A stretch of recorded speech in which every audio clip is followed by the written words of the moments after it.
నియోజకవర్గంలో, అది కూడా గిరిజన సొసైటీలు.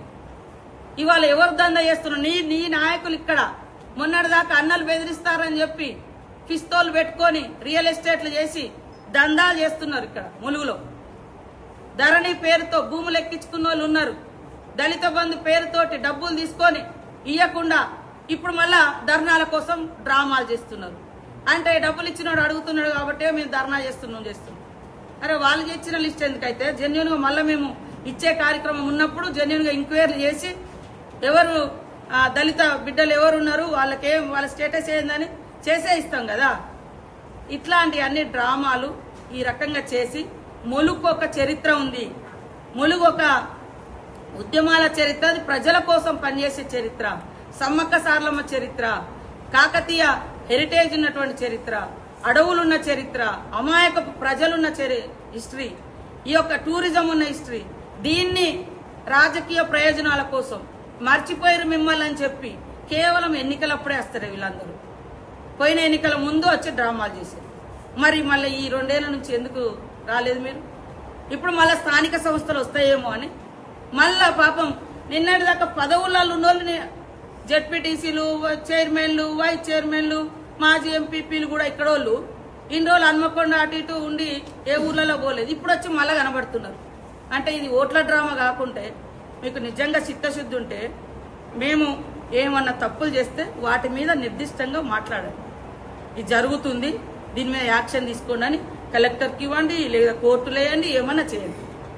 అట్లా కాకుండా ఇప్పుడు నిన్న పోలీసు వాళ్ళు మీకు నిరసన కార్యక్రమం చేసుకోవడానికి పెద్ది సుదర్శన్ రెడ్డి అర్ధరాత్రి వచ్చి మా కాంగ్రెస్ పిఏనే మళ్ళా పక్క నియోజకవర్గాలలో కాంగ్రెస్ పార్టీ ఎమ్మెల్యేల దగ్గర పనిచేసుకోండి ఇంట్లోనే దాచుకున్నారు.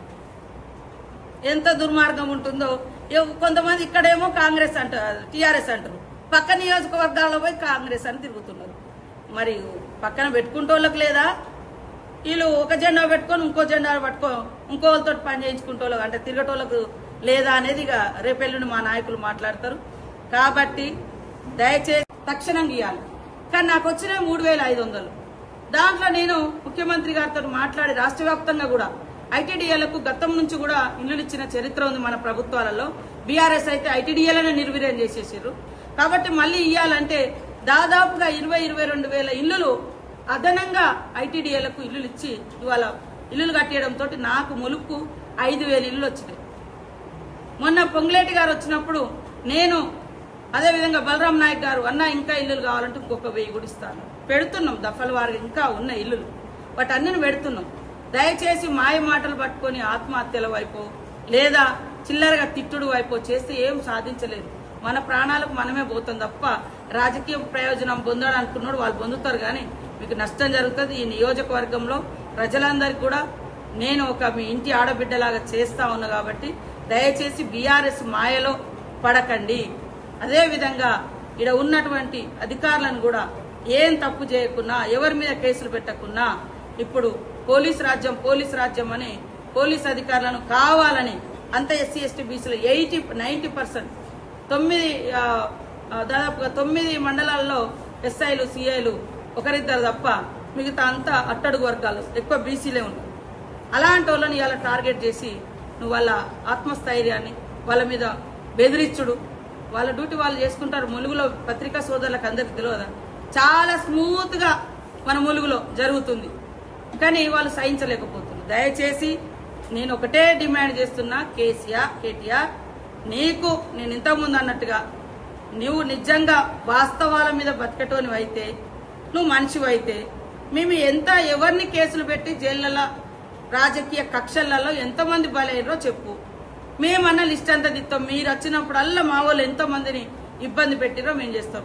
అదే కాకుండా నిరసన అప్పుడు మా ప్రోగ్రాం ఉంది, మీరు తెల్లారి చేసుకోమని కూడా పాపం డిఎస్పీ గారు 2 పార్టీలను మాది కూడా ఇందిరమ్మ లబ్ధిదారులతోటి మా ఇల్లు వాళ్ళ ఇల్లు క్యాన్సిల్ చేయాలని వీళ్ళు పదే కంప్లైంట్ చేస్తున్నారు. దాంతో వాళ్ళు కూడా రెడీ అయింది. మేమందరం అర్హులమే పేదోళ్ళమే. అప్పుడు పోలీస్ అధికారులు 2 పార్టీలను మా వాళ్ళని కూడా పిలిచి వాళ్ళ కష్టాలను తీరుస్తా ఉన్నాం.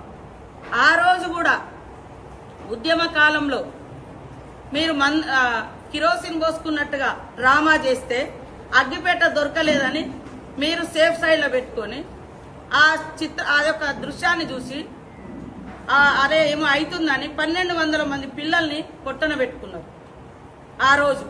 మీరు మాత్రం వాళ్ళ చావుల మీద 10 ఏళ్ళు రాజకీయ అధికారం వేయలేదు. మీరు ప్రతిపక్షంలో ఉన్నప్పుడు 1200 మంది చచ్చిపోయినని చెప్పారు. మరి అధికారానికి వచ్చినాక ఏం చేశారు? 400 మంది కుదించారు.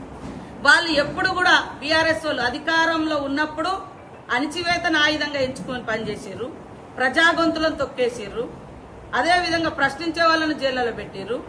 ఈ రోజు అవాకులు చెవాకులు అసత్యాలు ప్రచారం చేసుకుంటూ యథేచ్ఛగా ఒక ముఖ్యమంత్రిని పట్టుకొని నువ్వేంది, నీ లెక్కేంది, వాడు వీడు అని మాట్లాడి నీ సంస్కారం అది. నువ్వు చదువుకున్నోనివి, నువ్వు సంస్కారమా? నీకు ఒళ్ళంతా పొగరు దురహంకారం.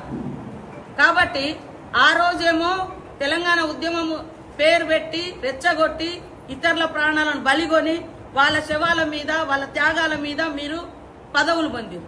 ఈ రోజేమో మీరు పోరాటాలు చేయకుండా, మీరు సమస్యల మీద బయటికి రాకుండా మీరు మాత్రం అంటగాగుతూ మేము చేస్తున్నటువంటి అభివృద్ధిని అడ్డుకోవడం కోసం 5000 ఇల్లులు ఇచ్చినాం. నువ్వు ఇచ్చుంటే సంవత్సరానికి 1000 ఇల్లులు ఇచ్చుంటే ఈ ములుగు నియోజకవర్గంలో 10,000 ఇల్లులు వచ్చేది. కనీసం 1000 ఇల్లులు కూడా నువ్వు కట్టేయలేకపోయినావు 10 ఏళ్లలో.